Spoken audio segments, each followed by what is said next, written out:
Cette séquence vous présente les fonctionnalités relatives à la messagerie interne sur le PGI Odoo 8. Tout utilisateur de la base de données a accès à une messagerie interne à condition qu'une adresse mail ait été saisie dans les préférences de l'utilisateur.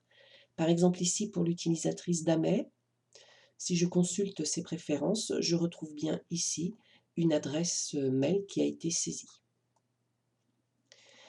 Le module de messagerie propose deux fonctionnalités intéressantes, donc d'une part la messagerie interne et d'autre part l'agenda. L'agenda fera l'objet d'une prochaine séquence vidéo.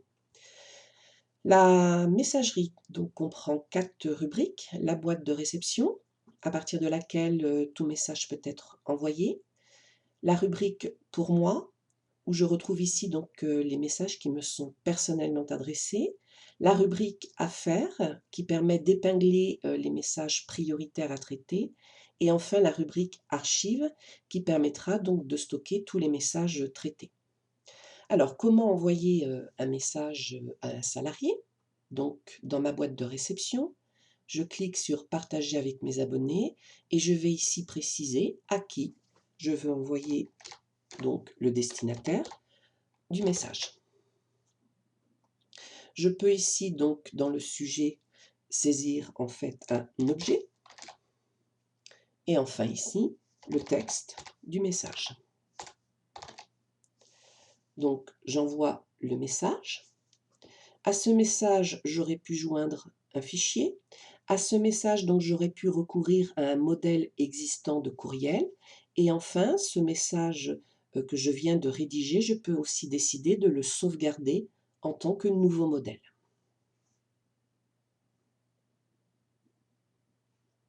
Je veux maintenant donc consulter les messages qui m'ont été adressés. Donc je bascule dans la rubrique pour moi et je prends connaissance ici d'un message qui m'a été envoyé par le salarié blanc.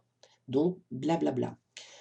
Ce message, je peux décider donc d'y répondre. Je bascule alors dans un formulaire qui me permet tout simplement de répondre à la personne. Je peux décider ici qu'il s'agit donc d'une action urgente à faire et donc je peux décider de l'épingler comme message à faire ou à traiter. Donc dans la rubrique à faire, je retrouve bien ici donc le message. Et en imaginant que l'action ou le message ait été traité, je peux déclarer qu'il est terminé et à ce moment-là, je vais le retrouver dans ma rubrique tout simplement archives.